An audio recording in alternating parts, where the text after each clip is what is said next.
우리 하나님 말씀 함께 찾아보시겠습니다. 히브리서 11장입니다.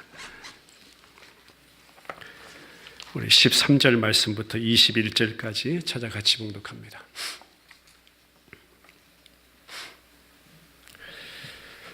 히브리서 11장 13절부터 21절입니다. 13절 말씀부터 같이 읽죠. 시작. 이 사람들은 다 믿음을 따라 죽었으며 약속을 받지 못하였으되 그것들을 멀리서 보고 환영하며 또 땅에서는 외국인과 나그네임을 증언하였으니 그들이 이같이 말하는 것은 자기들이 본향 찾는 자임을 나타냅니다. 그들이 나온 바 본향을 생각하였더라면 돌아갈 기회가 있었으려니와 그들이 이제는 더 나은 본향을 사모하니 곧 하늘에 있는 것이라. 이러므로 하나님이 그들의 하나님이라 일컬음 받으심을 부끄러워하지 아니하시고 그들을 위하여 한 성을 예비하셨느니라. 아브라함은 시험을 받을 때에 믿음으로 이삭을 드렸으니 그는 약속들을 받은 자로 돼 그 외아들을 드렸느니라. 그에게 이미 말씀하시기를 내 자손이라 칭할 자는 이삭으로 말미암음이라 하셨으니 그가 하나님이 능히 이삭을 죽은 자 가운데서 다시 살리실 줄로 생각한지라. 비유컨대 그를 죽은 자 가운데서 도로 받은 것이니라. 믿음으로 이삭은 장차 있을 일에 대하여 야곱과 에서에게 축복하였으며 믿음으로 야곱은 죽을 때에 요셉의 각 아들에게 축복하고 그 지팡이 머리에 의지하여 경배하였으며. 아멘. 성경 디모데전서 6장 7절에서는 우리가 세상에 아무것도 가지고 온 것이 없다고, 그렇기 때문에 또한 아무것도 가지고 가지 못하리라고 말씀했습니다. 그래서 우리는 인생을 공술의 공수고라고 표현하죠. 또한 누구나 인간은 지상에서 계속 머물 수도 없고 그 누구나 다 나그네로 살다가 결국은 이 땅에서 죽음으로 맞춰지는 것이 인생이라는 것입니다. 이 사실을 우리가 다 알면서도 우리의 행위를 어느 순간 바라보면 나그네로 살질 않아요. 이 땅에서 천년만년 살 것처럼 그렇게 살아가는 것이죠. 그러나 성경에 하나님께서 믿음으로 이끈 사람들의 모든 모습, 그 나타나는 모습은 오늘 히브리서를 통해 보면 단지 한 가지입니다. 뭐냐면 약속을 바라보고 세상을 나그네로 살았다는 아주 간단한 내용 한 줄이에요. 그 내용뿐입니다. 그것도 그냥 나그네가 아니라 아주 구체적인 방향성이 있는 나그네의 삶이었다라고 말씀합니다. 그 대표적으로 이스라엘 백성들을 대표적으로 아브라함, 이삭, 야곱 역시 그들 역시 장막에 살고 있었지만 하나님이 지으시고 하나님이 경영하실 터를 바라보며 살았다고 성경은 말씀합니다. 그러니까 구약의 믿음을 따라 죽은 사람들은 한결같이 그랬어요. 그 약속을 바라보면서 살았던 믿음의 모습이었다는 것입니다. 아직 약속의 실체를 그들 손에 받은 것은 아닙니다. 그렇지만 그것을 멀리서 이미 바라보고 그것을 환영했다라고 성경은 말씀하고 있어요.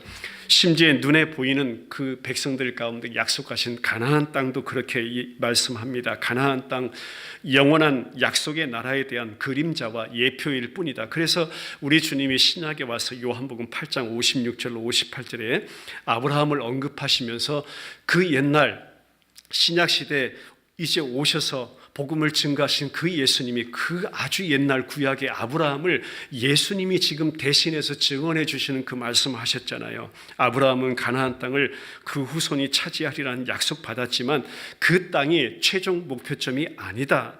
바로 예수 그리스도의 때를, 나의 때를, 지금 말씀하시는 나의 때를 바라보면서 그렇게 즐거워하였다고, 그 옛날 아브라함의 모습을 예수님이 직접 증언해 주셨다는 사실입니다. 그러니까 구약에서 믿음을 따라 죽은 자들은 예수 그리스도의 때를 바라보면서 그 때를 환영하면서 살았던 믿음의 모습이었다는 사실을 우리는 깨달을 수가 있는 거죠. 또한 이 땅에서 외국인과 나그네로 살면서 더 나은 본향을 사모했다고 성경은 말씀하죠. 이곳은 분명 떠나야 할 곳임을 알고 돌아갈 곳이 있는 그런 믿음을 가지고 살았던 성도들이었다는 것입니다. 죽음과 흑암의 권세에서 다시 살리심을 받은 그 자를 성경은 성도라고 말씀하고 있는데, 그 성도는 이 세상이나 세상에 속한 일들, 그러니까 흑암 아래에 있고 죄 아래에 있고 죽음 아래에 있는 것이 이 땅 세상이라는, 내 안에 또한 세상이라는 것을 알게 되는 것이고, 이런 자만이 무엇을 찾게 된다고, 또 무엇을 구하라고 말씀하냐면 위의 것을 찾게 되는 자들이라고, 이런 자들만이 하늘의 것, 신령한 것, 위의 것을 소망하는 자들이라고 성경은 말씀합니다.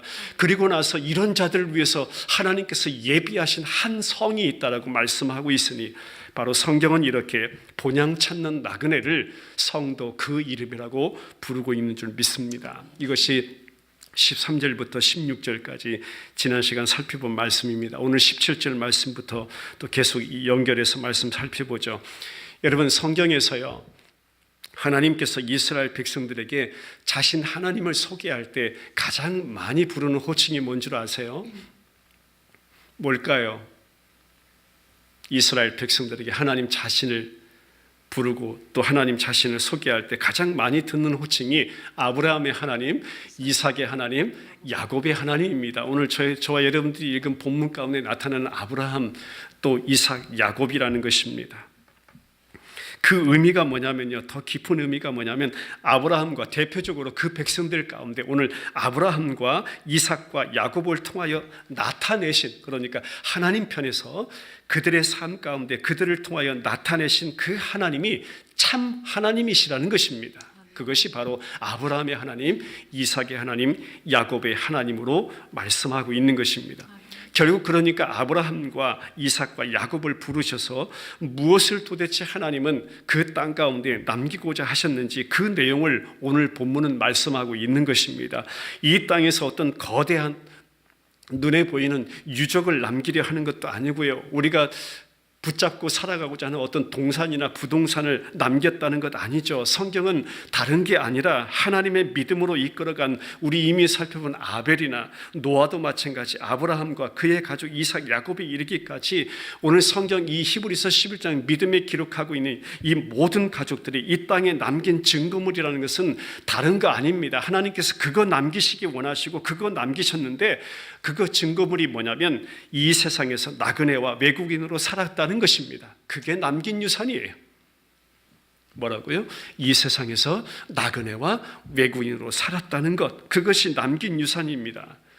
이것을 유산이라고 하니까 여러분 다시 생각해 보면, 그러니까 이 사람들이 남긴 것이 사실은 없어요. 손에 잡히는 거, 눈에 보이는 거 없어요. 그저 나그네와 외국인으로 살다 갔다, 그거 남겨놓은 거예요. 영원한 본향 사모하면서 순례자로 살다 갔다, 그거 남겨놓았어요. 그거 남아있는 것입니다. 그리고 나서 오고 오는 믿음의 세대 가운데요, 계속해서 이것이 남겨지는 유산이라는 것입니다. 다른 게 아니라 나그네와 외국이라는 유산을 받고 또 남기는 것이다. 언제까지? 오늘 저와 여러분들에게까지 이 땅 나그네로 우리가 살아가는 것이다. 외국인으로 살아가는 것이다. 이거 남겨놓은 것입니다. 다시 한번 정리해 보면 그 유산을 오늘 히브리서는 믿음이라고 하는 것이고, 그 믿음의 내용물이 뭐냐면 하나님의 약속이라는 것이고, 그 약속의 신실함을 하나님이 대표적으로 그 백성들 가운데서 아브라함과 이삭과 야곱 가운데 그것을 나타내 보이셨다는 것입니다. 오늘 본문이 그 나타내 보이심, 그들의 삶 가운데 그 하나님의 믿음이 그들의 삶을 통해서 나타난 그 믿음 나타남의 최고의 절정기를 포착해서 기록해 놓은 것이 오늘 저와 여러분들이 읽은 본문의 말씀이에요. 자, 보겠습니다. 17절부터 19절 다시 한번 보죠. 시작. 아브라함은 시험을 받을 때 믿음으로 이삭을 드렸으니 그는 약속들을 받은 자로 돼 그 외아들을 드렸느니라. 그에게 이미 말씀하시기를 내 자손이라 칭할 자는 이삭으로 말미암으리라 하셨으니, 그가 하나님이 능히 이삭을 죽은 자 가운데서 다시 살리실 줄로 생각한지라. 비유컨대 그를 죽은 자 가운데서 도로 받은 것이니라 했습니다. 아브라함이 하나님으로부터 약속받은 이삭을 제물로 바치라는, 정말 이거는 시험 중에 큰 시험, 아주 큰, 가장 큰 시험이겠죠. 자기에게 최고의 보물입니다. 자식은요, 그것도 아들, 그것도 몇 세나 되어서 100세나 되어서 얻은 아들이니까 최고의 보물이죠. 자기 생명보다 더한 자식입니다. 더 귀한 자식이에요. 근데 그 자식을 제물로 바치라는 거예요. 이런 시험 받았을 때 저도 한때는 그랬습니다. 이 말씀 보면서 야, 어떻게 아브라함은 그런 아들을, 그런 보물을, 그런 자기 생명보다 귀한 아들을 하나님 앞에 그렇게 바칠 수가 있었겠는가? 여러분, 성경은요, 아브라함이 이삭을 바치는 사건이 아브라함이 처음 하나님으로부터 부르심을 받고서 이제 마지막 최종적인 어떤 믿음의 모습으로 나타난 것이 그 아들 원할 때 그 이삭이 하나님 앞에 그 아브라함이 이삭을 드린 그 모습으로 나타났다는 것입니다. 그 믿음의 내용은요, 뭐냐면 하나님께서 죽은 자 가운데서 능히 사실 줄을 생각한 것이다. 이게 중요한 것이에요. 이삭 바친 것이 중요하기보다 뭘 아브라함이 그 믿음의 내용으로 아브라함이 소유하고 있었냐면 하나님께서 죽은 자 가운데서 능히 살리실 줄을 내가 믿습니다 이거예요. 그거 하나님께서 아브라함 가운데 나타내 주신 것입니다. 무엇으로요? 믿음으로요. 그의 삶을 통해서요. 죽은 자 가운데서. 그래서 오늘 성경 풀어주잖아요. 죽은 자 가운데서 도로 살리심을 받은 것이다 이겁니다. 그 믿음의 자리까지 아브라함 수많은 사건 경험하게 됐죠. 여러분 보세요. 75세나 되어가지고 하나님 앞에 부름을 받았습니다. 근데 그것도 본토 친척 아비집 그 본고지 다 떠나라는 것입니다. 집 떠나 나왔어요. 애굽에서 바로와의 대면 어땠습니까? 그 죽음의 사건 가운데 살리심을 받았어요. 소돔과 고모라 체험했죠. 그 사건 가운데 하나님이 나를 왜 부르셨는지 아브라함이 조금씩 깨달아 가거든요. 하나님께서 나를 왜 여기까지 인도하셨는지, 왜 이 자리를 나로 하여금 만나게 하시는지, 이것을 체험하게 하시는지, 경험하게 하시는지 아브라함의 모든 순간순간마다 조금씩 아브라함이 깨달아 가고 있었다는 것입니다. 그런데도 오늘 바친 이삭, 그 아들 주시겠다는 그 부분에 대해서는 하나님 잘 믿지 못했어요, 아브라함이.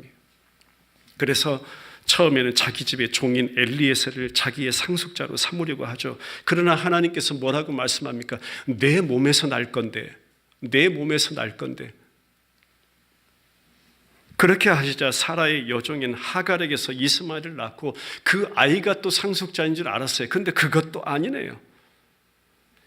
이스마엘도 아니었다는 것입니다. 아들 주시겠다고 약속하시고 말씀하시는데 아브라함도 웃고 누구도 웃었어요. 사라도 비웃었더라. 하나님 그런 일은 절대로 없습니다. 부부 둘 다 쌍으로 비웃었다 이겁니다. 도저히 우리에게는 그런 일 없습니다. 기대할 수도 없습니다. 그러나 보세요. 아브라함 99세 할례 행하게 하시고 이삭 낳게 되잖아요. 사라 원래 그 여인이 처음부터 아이를 낳지 못했을 뿐만 아니라 이제는 성경이 어떻게 말씀합니까? 경수까지 끊어졌다 이겁니다. 이제 잉태할 수 있는 능력이 없단 말입니다. 잉태하지 못하니까 어떤 여인이에요? 출산하지도 못하는 여인이에요. 자격 없는 여인이라 이겁니다. 생명이라고는 도저히 그 안에서 기대할 수 없는, 어찌 보면 마른 땅으로 표현된 그 네게브 사막, 그 마른 땅 쩍쩍 갈라지는 죽은 땅과도 같은 몸이 지금 사라 여인의 몸이었다는 것입니다. 죽은 여인의 상태라고 말할 수 있죠. 그런데 거기에서 누구 얻은 거예요? 하나님의 약속대로 이삭 얻은 것입니다. 그 이삭이 그들에게 최고의 선물이었어요. 그리고 진짜 상속자가 되었는데 지금 하나님의 시험이 뭐였어요? 그 아들 내게 바쳐. 그 아들 제물로 바치라는 거예요. 그렇기 때문에 하나님은요, 그 믿음의 절정이라는 것을 아브라함을 통해서 어떤 순간에, 그 순간에 나타내신 거예요. 여기서 아브라함의 믿음의 절정이 나오게 되는 것입니다. 그 아들을 바치라는 것이었어요.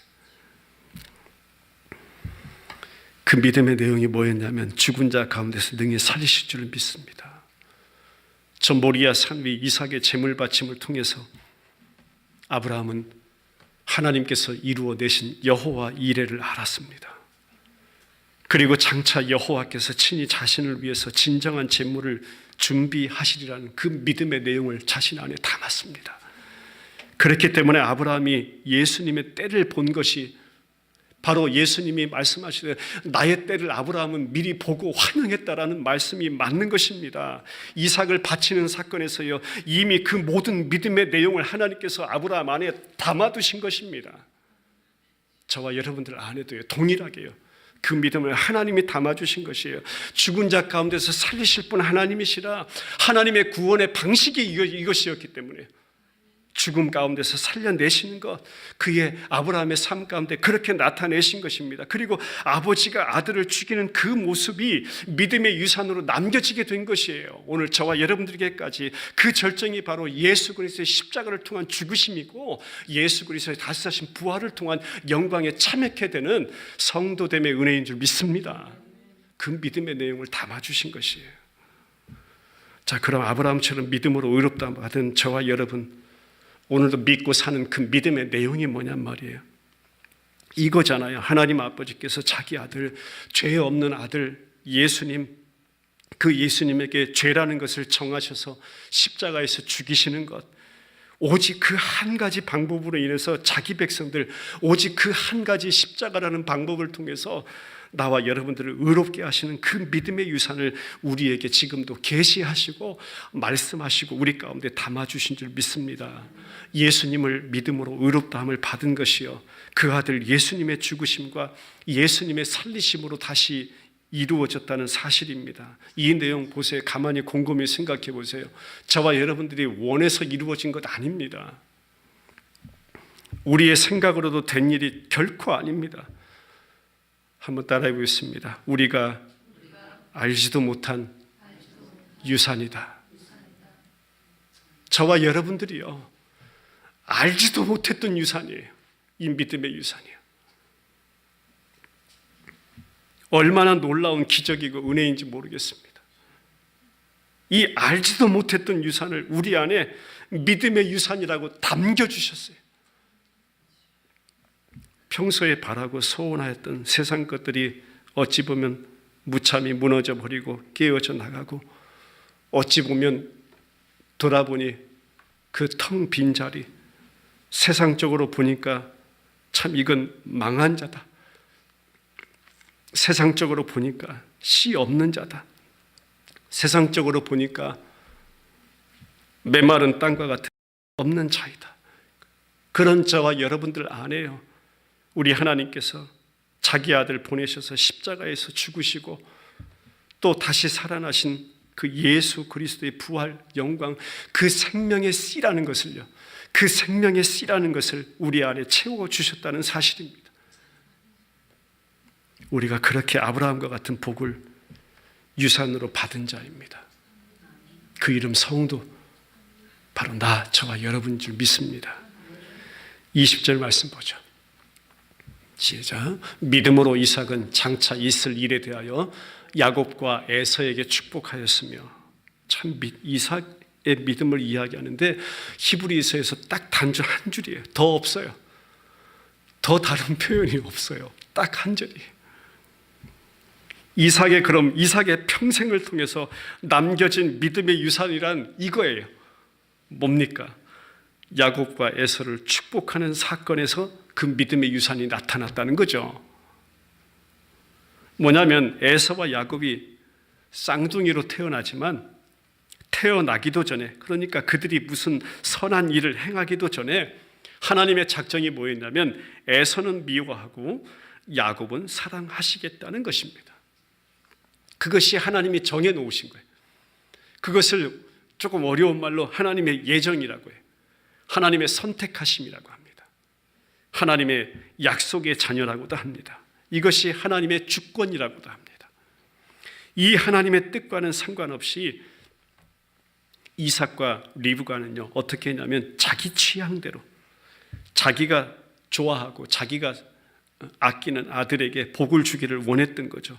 아마 평생을 그렇게 생각하고 살았을 것입니다. 하나님의 뜻이 이루어지기를 소망하고 산 것이 아니라 자기의 뜻을 이루기 위한 것이었습니다. 그래서 죽기 전에 에서에게 축복하고 죽으려고 한 것입니다. 그러나 복은 무엇대로요? 하나님의 약속대로 누구에게 주어집니까? 야곱에게 주어져요. 무엇대로요? 하나님의 약속대로 야곱에게 주어지는 것입니다. 그것을 이삭이 늦게나마 깨닫게 된 것입니다. 자, 오늘 왜 한 줄로 기록했을까요? 그 상황에 하나님께서 그에게 나타내신 믿음이라는 것이 있었다는 것이에요. 크게 놀랍니다. 창세기로 가볼까요? 창세기 27장 33절 말씀이죠. 시작. 이삭이 심히 크게 떨며 이르되 그러면 사냥한 고기를 내게 가져온 자가 누구냐? 내가 오기 전에 내가 다 먹고 그를 위하여 축복하였은즉 그가 반드시 복을 받을 것이니라. 자기는 에서에게 축복하기를 원하였고 그렇게 다 알고 축복했는데 그것이 반대로 야곱인 줄 알고 나서는 그제야 뭘 깨닫게 되냐면 하나님의 약속이 이렇게 이루어지는 것이구나.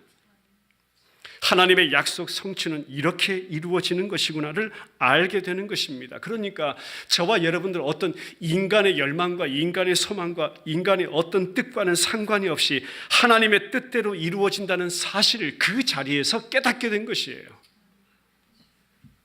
알게 된 것입니다. 에서가 그렇게 소리내어 울며 달려와서 아버지 앞에서 매달리고 소원하죠. 아버지, 내게도 축복해 주세요. 내게도 축복해. 이미 축복 다 했는데 축복할 게 없는데 이제. 오늘 본문에서 야곱과 에서를 축복했다고 하죠. 축복해달라고 매달리는 에서에게 야곱이 한 축복의 내용을 보세요. 27장 40절로 가봅니다. 시작. 너는 칼을 믿고 생활하겠고 내 아우를 섬길 것이며 내가 매임을 벗을 때에는 그 멍에를 내 목에서 떨쳐버리리라 하였더라.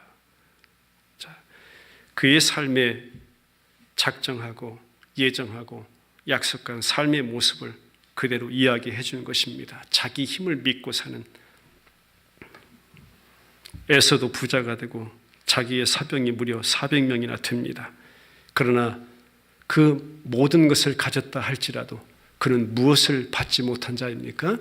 하나님의 약속이라는 것을 받지 못한 자로 기록되고 있습니다. 이삭이 야곱과 에서를 축복하는 이 사건을 통해서 무엇을 남긴 것입니까? 하나님의 약속이라는 것이요. 하나님의 약속은 사람의 뜻이나 저와 여러분들의 어떤 행위로 바뀌어지지 않는다는 것입니다. 오직 하나님의 뜻만이 세워진다는 것을 알게 된 것입니다. 한번 따라해 보죠. 오직 부르시는 자로 말미암아 서게 하시는 것. 할렐루야. 오직 부르시는 자 하나님으로 말미암아 서게 하시는 것을 이삭이 그 노년에 자식을 축복하는 순간에 제대로 알았던 것입니다. 그래서 히브리서에서는 단 한 절로 이삭을 설명하고 있습니다. 에베소서 1장 4절의 말씀입니다. 곧 창세전에 그리스도 안에서 우리를 택하사 우리로 사랑 안에서 그 앞에 거룩하고 흠이 없는 자녀로 세우시려는 뜻대로 나를 예정하시고 예수 그리스도로 말미암아 하나님의 아들 삼아 주신 은혜, 이삭의 그 놀라운 은혜를 깨닫게 되었다는 것입니다.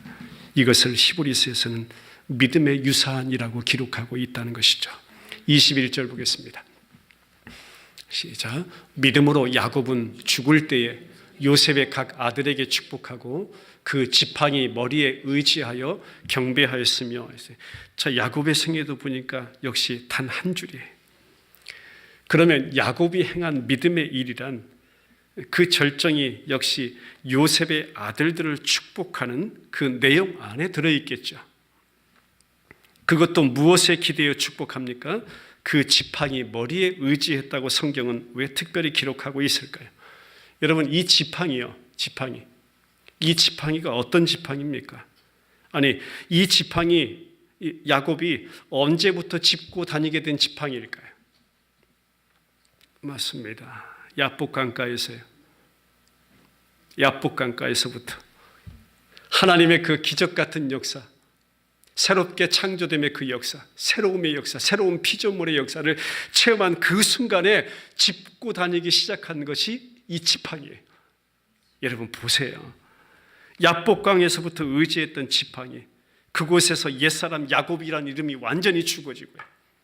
하나님이 주시는 새로운 이름 이스라엘로 바뀌었던 그 순간부터 짚고 다녔던 그 지팡이를 지금 의지해서 축복의 자리에 서고에 된 것입니다. 여러분, 이스라엘이라는 이름이 뜻이 뭐예요? 이스라엘. 그가 하나님과 겨루어 이겼다는 이름이잖아요. 그가 하나님과 겨루어 이겼으므로, 사실 따져보니까 얼마나, 저희 아들도 순간순간 고집이 엄청 셀 때가 있어요. 저 닮아가지고요.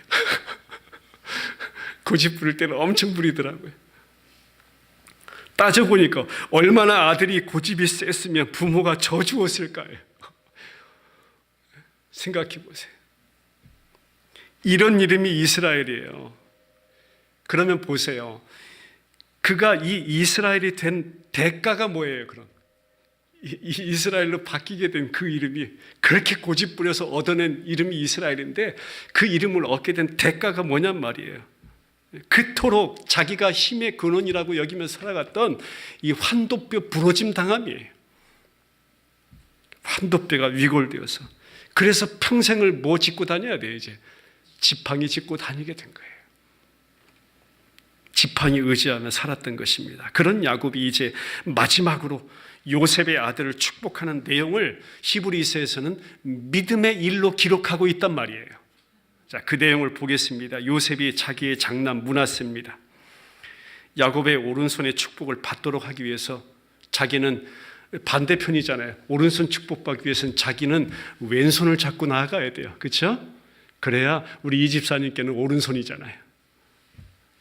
바꿔치기해서 나가는 겁니다. 이 므낫세하고 에브라임하고요, 바꿔치기해서 그 앞에 나가는 거예요. 그러니까 둘째인 에브라임은 자기의 오른손을 붙잡고 야곱 앞으로 인도해서 축복을 받게 합니다. 그런데 앞도 잘 보지 못하는 야곱이요, 갑자기 손을 어긋나게 해요. 믿었던 손 방향이 바뀌어요. 이거 큰일 난 거잖아요. 아버지, 아닙니다. 이거 아닙니다. 바꿔야 됩니다. 그러니까 그때 뭐라고 합니까, 야곱이? 나도 안다, 이거예요. 나도 안다. 이미 알았어요. 하나님의 약속을 알았어요. 하나님의 작정을 알았어요. 하나님의 계획을 알았어요. 나도 안다. 이게 여러분, 이게 야곱이 보여준 믿음의 유산이라고 오늘 히브리서에서 한 줄로 기록하고 있는 거예요. 요셉 보니까 아직 아버지 야곱의 믿음의 내용을 잘 몰랐어요. 야곱이 하나님께 깨어지고 지팡이를 의지하고 살아야 하는 이유도 잘 몰랐어요. 할아버지 이삭의 축복한 사건도 잘 몰랐어요. 요셉은 여전히 세상 복만을 구하고 바라고 말하고 있었다는 것입니다. 자, 말씀 다시 한번 정리해 보겠습니다. 그렇다면 이 세 사람, 오늘 히브리서 11장의 할애에서 지금 이 말씀을 받아든 이 유대인 그리스도인에게 도대체 하나님은 무엇을 말씀하시려는 걸까? 이 세 사람으로 등장한 아브라함, 이삭, 야곱이 만난 하나님은 어떤 하나님이신가? 그것을 드러내기 위함인 줄 믿습니다. 사람들은요, 다들 자기 뜻과 고집대로 살아가죠. 지금 사사기 말씀 주일날 계속 살펴보고 있지만 자기의 소견대로 옳은 대로 살아가는 모습입니다. 그러나 하나님께서 부르시고 하나님께서 택하신 자들에게는, 한번 따라 고백하죠. 하나님의 뜻만이 그 사람의 삶에서 세워진다는 것을 비로소 알게 되는 것이다. 하나님의 뜻이에요. 어떠한 순간에도, 어떠한 상황에도, 어떤 일로도요, 내 소견, 내 뜻, 내 의가 아니라는 것입니다. 오직 살아계신 하나님의 뜻만이 그 사람의 삶에서 오롯이 세워진다는 그 사실을 아브라함의 삶을 통해서 나타내신 겁니다. 이삭의 삶을 통해서 나타내신 거예요. 야곱의 삶의 자리에서 나타내신 그 믿음을 통해서 우리 가운데 말씀하시는 것이에요. 오직 하나님의 뜻이 이루어지는 것이다. 그 과정을 그들이 평생을 거쳐서 알아간 것입니다. 그리고 그 최고의 마지막 절정에 그것을 포착해서 히브리서에서는 말씀으로 기록하고 있어요. 단 한 절이지만요. 말씀 결론 맺고 기도하죠. 오늘 저와 여러분들이 히브리서에 나타난 믿음의 사람들과 동일하게 믿음의 유산을 받은 사람입니다. 그렇다면 반드시 동일한 믿음의 유산이 우리의 삶을 통해서도 하나님께서 나타내 보이시리라 믿습니다. 다 때는 다르겠지만 반드시 나오게 되어 있는 것이 하나님의 뜻인 줄 믿습니다. 그 내용이 뭐냐면 하나님이 지으시고 경영하실 터가 있는 곳을 지금의 발 딛고 살아가는 이 땅보다는 더욱 사모하게 된다는 사실 한 가지고, 그 다음에 뭐냐면 그렇게 약속하신 하나님의 약속이 인간의 어떤 고집과 뜻과는 아무런 상관없이 반드시 이루어진다는 사실을 알게 되는 그 믿음의 자리라는 것입니다. 할렐루야. 그것이 반드시 나타나게 되어 있습니다. 자기의 주장과 고집이 꺾어지고, 마지막으로 한번 따라해 보죠. 하나님의 뜻이 세워지고 이루어지는 것이 성도의 모든 삶의 자리이다. 할렐루야. 여러분, 지금 히브리서를 받아든 이제 막 믿기 시작한 유대인 그리스도인, 많은 핍박과 유혹과 옛날로 다시 돌아갈까, 저게 좀 나을까, 예수 말고 다른 것 붙잡을까 흔들리는 그 세대 가운데, 그 믿음의 자리 가운데 이 말씀으로 역사해 주시는 것입니다. 하나님의 뜻만이 오롯이 세워지고 하나님의 뜻만이 온전히 이루어지는 것이 모든 성도의 삶의 자리라는 것을 우리 하나님께서는 아브라함, 이삭, 야곱의 그 삶을 가운데 나타내신 그 믿음을 통해서 우리 가운데 오늘도 말씀해 주신 믿습니다. 결국 예수 믿는다는 것은 자신의 꿈과 계획이 산산이 깨어지고 부서질지언정 하나님의 뜻만이 성도 안에 오롯이 담겨지고 이루어지는 그릇으로 부름받은 자, 그 성도로 세우시기 위함인 줄 믿습니다. 이것이 예수 그리스도 안에서 저와 여러분들을 향하신 하나님의 사랑임을 믿습니다. 이런 자들의 마지막 고백이 무엇일까? 이 고백이리라 믿습니다. 나의 뜻이 무너지고 하나님의 뜻이 내 안에 세워짐을 인하여 나는 감사합니다. 할렐루야. 이 고백이 아닐까요? 이 고백이 우리 성도님들의 삶 가운데 더욱 매일 풍성해지기를 간절히 소원합니다. 기도합니다. 이것이 오늘 본문이 주시는 진정한 메시지임을 믿고 우리 함께 기도하는 시간 갖겠습니다.